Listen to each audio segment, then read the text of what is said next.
Buenas tardes, profesor y compañero. Mi grupo conformado por Astrid Urriola, Daniel Muñoz y mi persona Brian Madrid le vamos a estar exponiendo sobre los ensayos físico-químicos cuantitativos específicos. Como primer punto tenemos la introducción pues, de dicha presentación.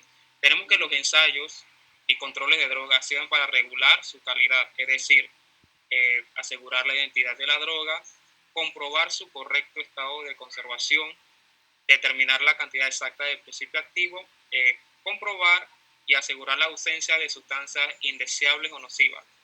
También se utiliza para detectar adulteraciones y falsificaciones. Para el control pues, de calidad de estas drogas existen diferentes ensayos que se pueden agrupar en varias categorías, pero en este caso le vamos a estar exponiendo sobre los ensayos físico-químicos. Porque para obtener la información sobre los principios activos de drogas son necesarios los métodos físico-químicos y para evaluar las posibles acciones toxicológicas de una droga son necesarios los métodos biológicos. Los ensayos físico-químicos se usan para controlar la calidad y pureza de las drogas. En este caso también le estaremos hablando sobre los métodos cuantitativos, cuya finalidad es cuantificar, o sea, determinar en qué proporción se encuentran dichas sustancias de la droga, como por confirmar la identidad, permite también valorar la calidad y pureza de las drogas.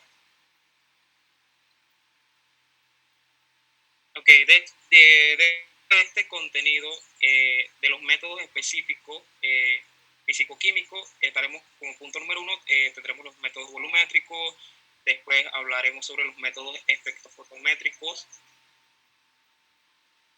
después la florimetría, luego la espectroscopía de resonancia magnética nuclear, los radioinmunoensayos y los métodos combinados.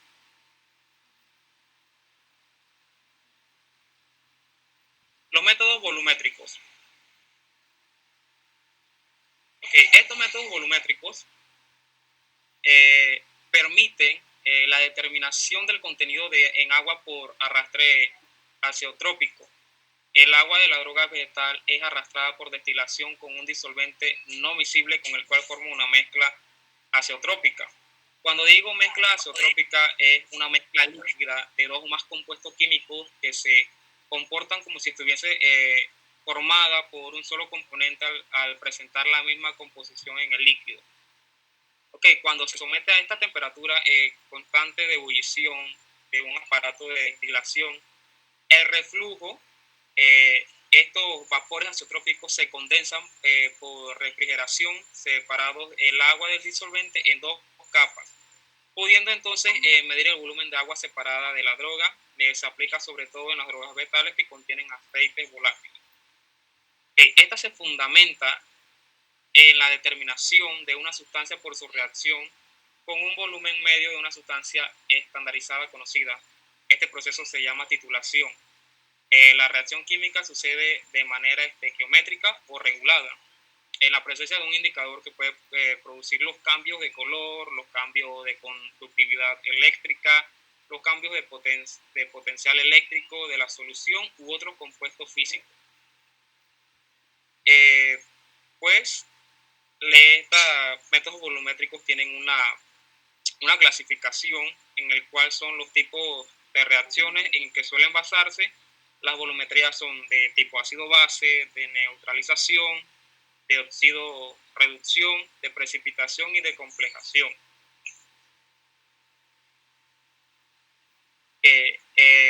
Dentro de estas clasificaciones se tiene que en la volumetría ácido-base se valora una disolución de un ácido o una sal, de un base débil y un ácido fuerte mediante una base, que es alcalimetría, o bien una base o una sal de una base fuerte o un ácido débil, mediante un ácido, que es acidimetría.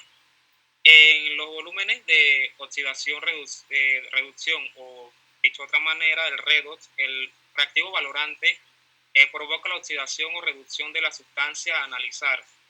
En las volumetrías de precipitación, el reactivo valorante provoca la precipitación de un compuesto de composición bien definido. En las volumetrías de complejación, el reactivo forma un complejo con las sustancias a analizar. Si aquel es una complexona, pues la volumetría se denomina complexometría.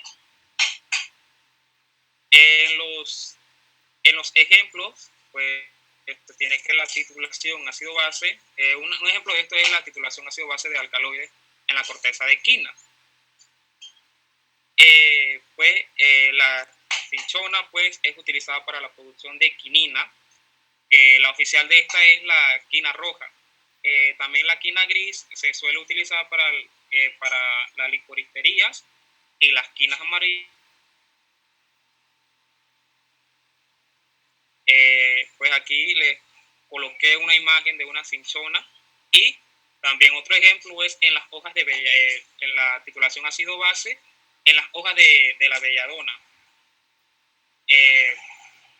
En la hoja de belladona, pues, estas se extraen de la atropa belladona, pues se extrae la atropina, que es un anticolinérgico, pues, y que presenta una acción parasimpaticolítica intensa al inhibir, pues, los receptores muscarínicos de los órganos periféricos y del sistema nervioso central.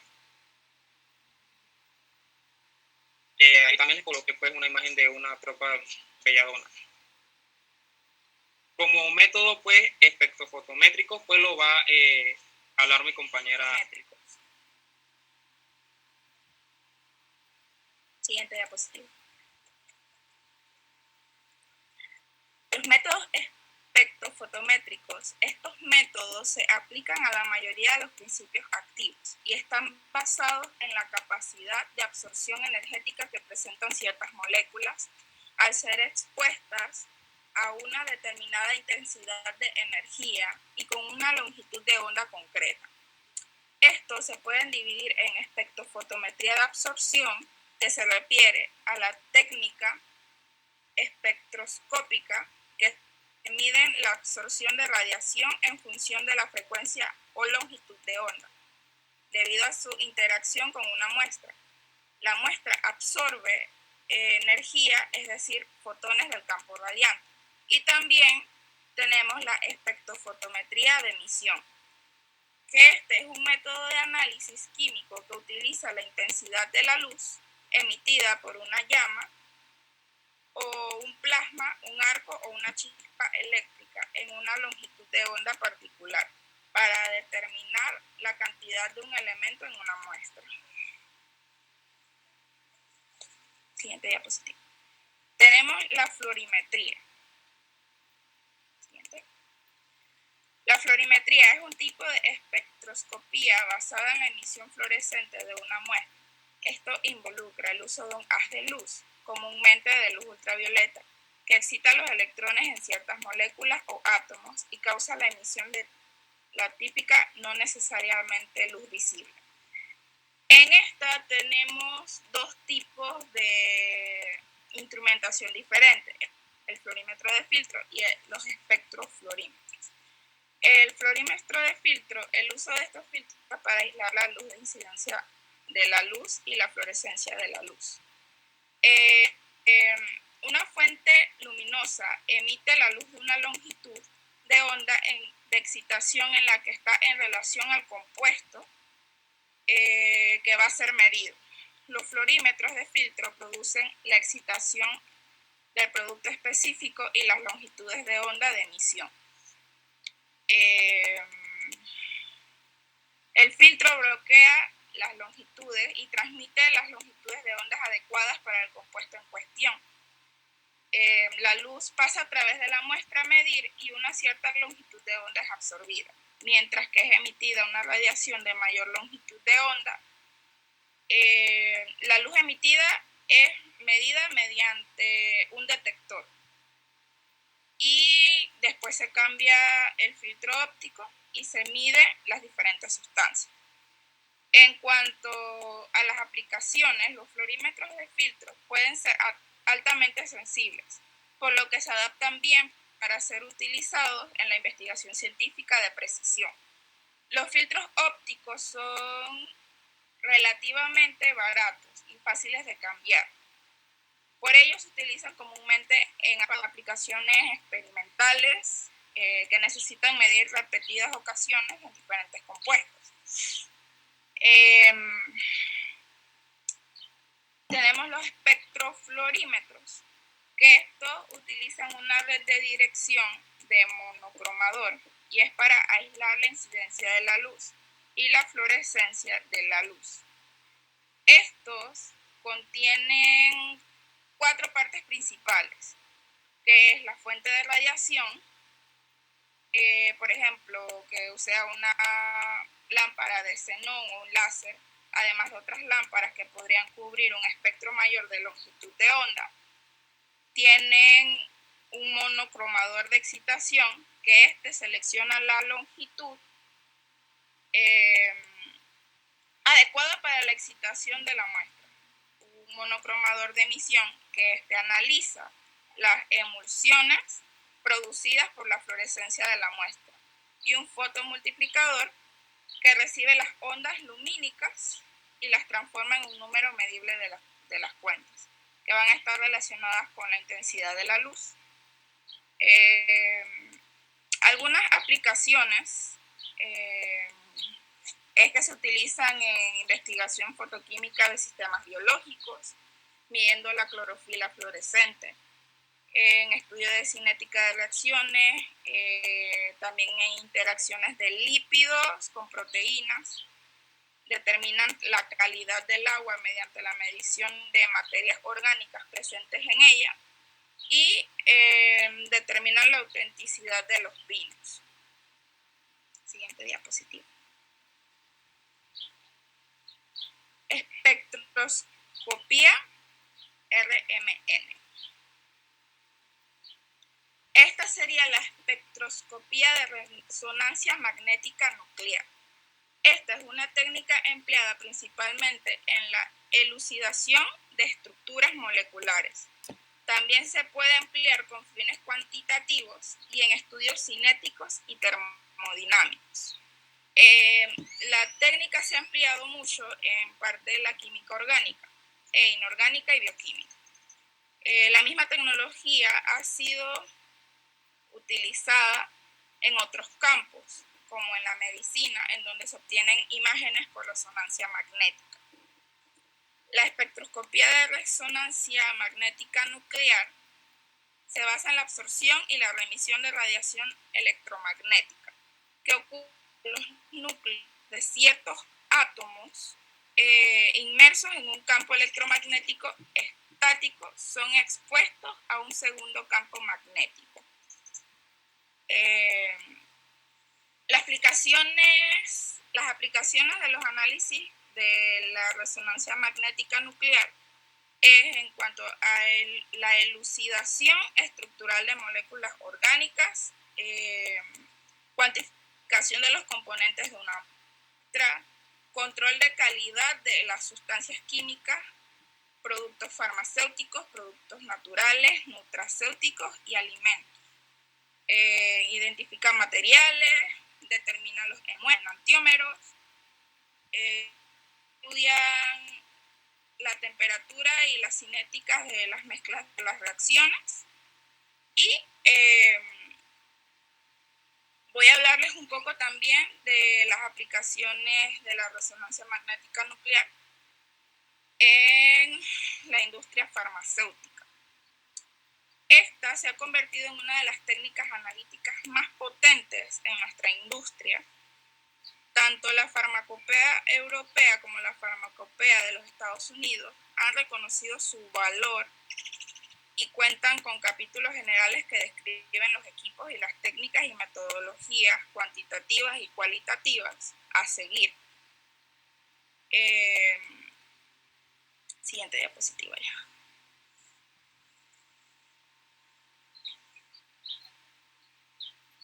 Bueno, yo le quiero hablar un poco sobre lo que son los radioinmunoensayos.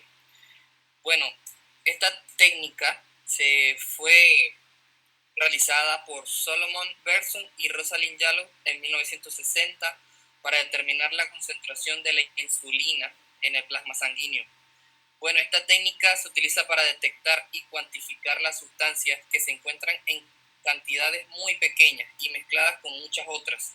Es por eso que tanto como una técnica muy sensible y muy específica, es utilizando anticuerpos de afinidad que se pueden detectar hasta picogramas de antígeno, que un picograma es de 10 a 12 gramos.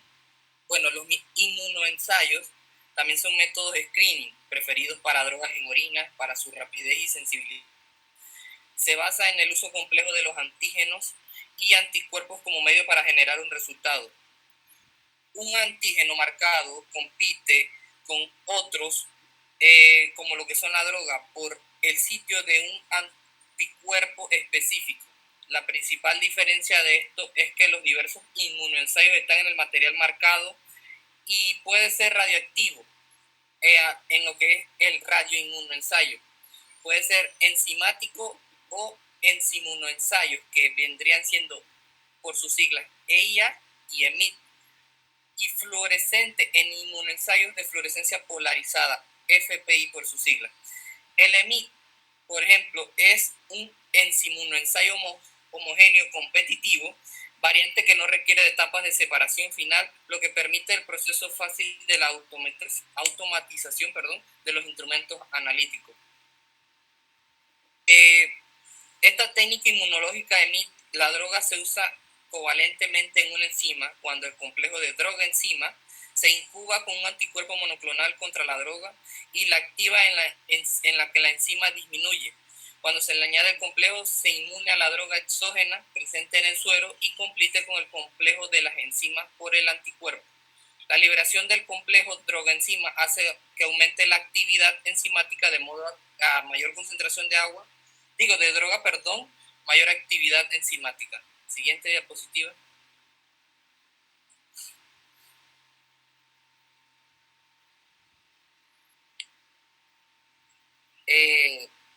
Bueno, como los inmunoensayos había terminado de hablar, también la droga se une a un compuesto fluorescente y a un anticuerpo antidroga si la molécula fluorescente se excita con luz polarizada y está limitado con su movimiento unido a la droga marcada por el anticuerpo. Emitirá la luz con un fluoroforo. Si no está unido, rota libremente y se pierde la polarización de la luz. Siguiente.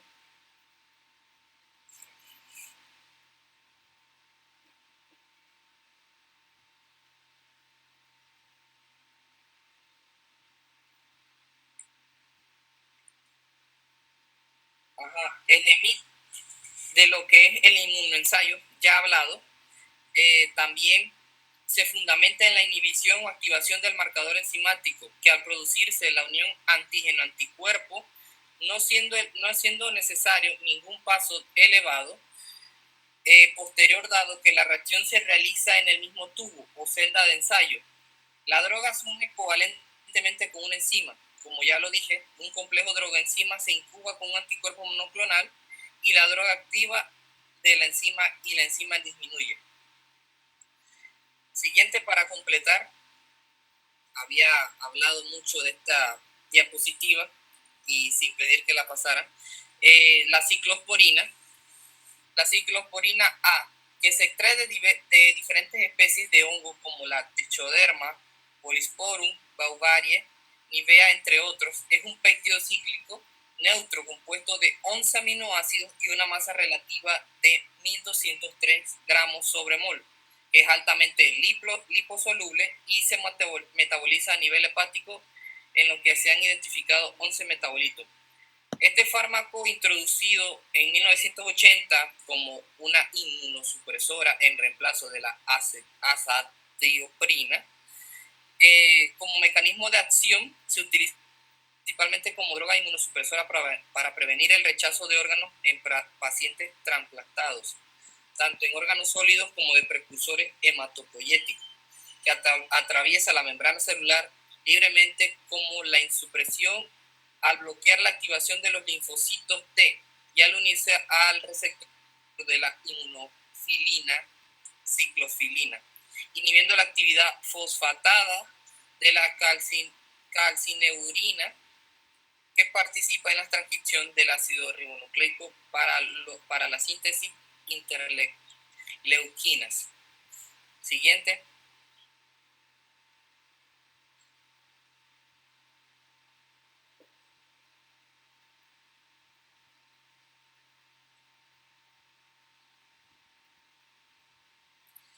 Bueno, a partir de ahora vendrían los métodos combinados que tenemos, que son siguientes.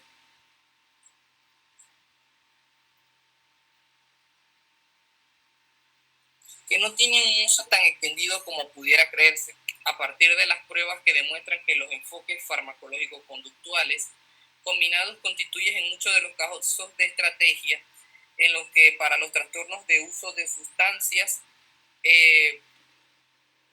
son en casos para estrategia óptima para los trastornos por los efectos, para las prácticas clínicas que no son abundantes en efectos combinados y en efectivos que se observan. Esto refleja en parte lo abundante y dificultades de personas drogodependientes.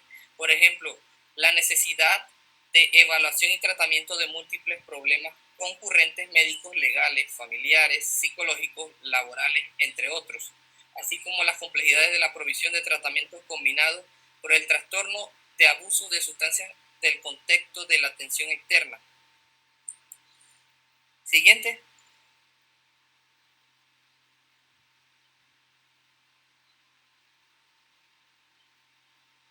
Los tratamientos combinados para el abuso y la dependencia de la cocaína. En sustancias como la cocaína, carecen de un síndrome de abstinencia físico fácil de observar los aspectos psicosociales del tratamiento que cobran mayor importancia. Si cabe, el tratamiento abarca toda la complejidad biopsicosocial de los consumidores de la cocaína, teniendo en cuenta los datos disponibles que no parecen los tratamientos farmacológicos.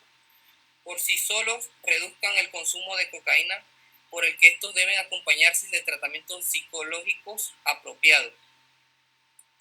Bueno, puesto que esto no existe un antídoto específico para la cocaína y el tratamiento farmacológico, este tipo sintomático de apoyo con psicofármacos como el topiramato y la gabapentina, en el clásico estudio se pueden señalar que se pueden existir diversos tratamientos específicos en tipos de consumidores de cocaína y se recomienda siempre la psicoterapia ambulatoria como un fármaco habitualmente para el tratamiento de la dependencia del alcohol. Bueno, también le quiero hablar sobre lo que es el tratamiento combinado para la dependencia de los opiáceos, que además de su capacidad para mantenerlos adictos en el tratamiento y ayudarles a controlar el consumo de opiáceos, los programas de mantenimiento con metadona reducen también el riesgo de infección por el virus y más que eso la inmunodeficiencia humana, que son otras complicaciones médicas, y mediante la reducción del consumo intravenoso de drogas y posibilita la evaluación y el tratamiento de trastornos concurrentes, incluyendo los problemas médicos, familiares y psiquiátricos. También tenemos lo que es el tratamiento combinado para el uso y de la dependencia del alcohol.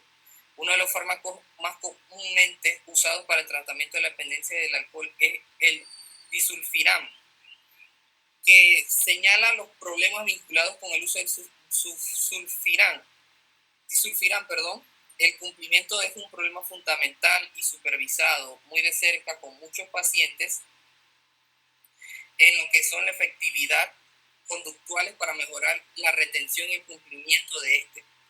Las estrategias más prometedoras están constituidas por los contratos de disulfiram, mediante los cuales las parejas tienen un exceso de dosis y que si no lo recompensan de otra forma, podrían tener unos extractos en lo que son problemas cerebrales. Siguiente.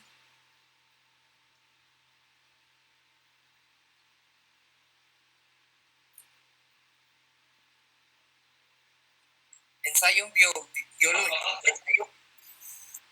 Ok, aquí en los ensayos biológicos pues ya se mencionaron pues los métodos físico-químicos específicos, cuantitativos, pero también hay un ensayo para el control de calidad y pureza de drogas. En este caso son los ensayos biológicos.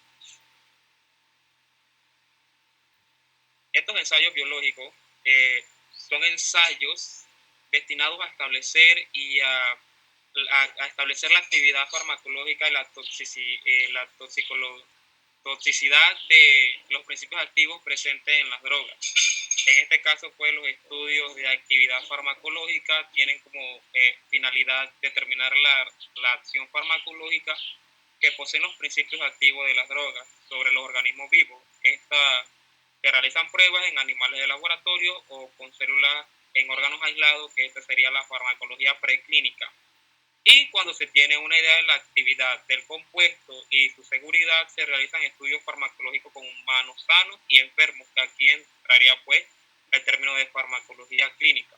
Y para el estudio de toxicidad, pues se realizan estudios de toxicidad, ya sea aguda, subaguda y crónica en animales de laboratorio, así como pruebas de toxicidad específicas. En este caso de toxicidad, pruebas de toxicidad específica, hablamos de teratogenicidad, de mutagenicidad y de carcinogenicidad. Y bueno, mi compañero Daniel pues les estará ampliando sobre los ensayos biológicos.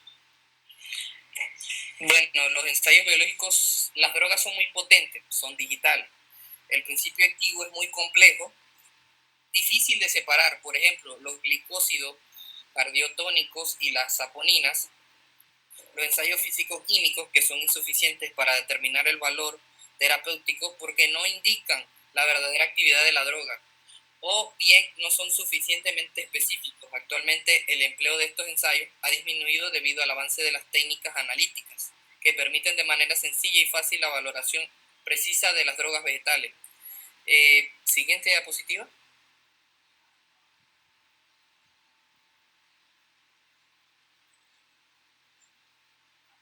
Entre estos tenemos lo que es la morfina. Siempre entre el 60 y el 80% de las dosis absorbidas sufren de la conjugación de la segunda fase del metabolismo hepático, dando lugar a los metabolitos principales, que son la morfina 3, hidroxiglucurónido, que eso es inactivo, y la morfina 6, que sería hidroxiglucurónido, que es un activo y con mayor potencia analgésica, que pueden ser detectadas hasta 48 horas después en la prueba de una orina. En la heroína es rápidamente metabolizada por su nombre químico 6-monoacetilmorfina por estereasas plasmáticas, que son detectables rápidos en 8 horas, que en otros casos podrían demorar hasta más tiempo. Tenemos más de esto, el metabolismo de la morfina, la detección del 6-monoacetilmorfina mediante la cromatografía, que será el único indicador del consumo de la heroína. La codeína, al ser consumida por vía oral, sufre el metabolismo del primer paso, que la conjuga a codeína 6-glucurónido, y solamente un 10% se transformará en morfina, que posteriormente será sometida a una conjugación hepática. Este proceso permite la detección de los metabolitos de la codeína hasta 3 días después de haber sido consumida.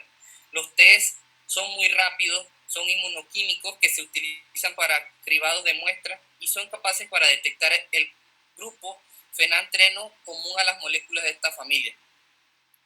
Bueno, también tenemos lo que son anfetaminas y derivados a partir de la estructura de la anfetamina. Son drogas psicoactivas estimulantes del sistema nervioso central que han sido diseñados y sacados del mercado, conocidos como las drogas de diseño.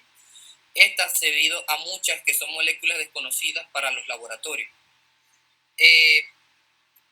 Sin más que esto, después se sufre del metabolismo hepático, transformándose en metabolito principal, que es detectado en la orina hasta 3 días después de la exposición, tanto por los test rápidos inmunoquímicos como la de la cromatografía, en el lugar de la aparición de una molécula característica, que permite el diagnóstico del un consumo simultáneo entre etanol y cocaína mediante la cromatografía de alta resolución o HPLC. Gracias.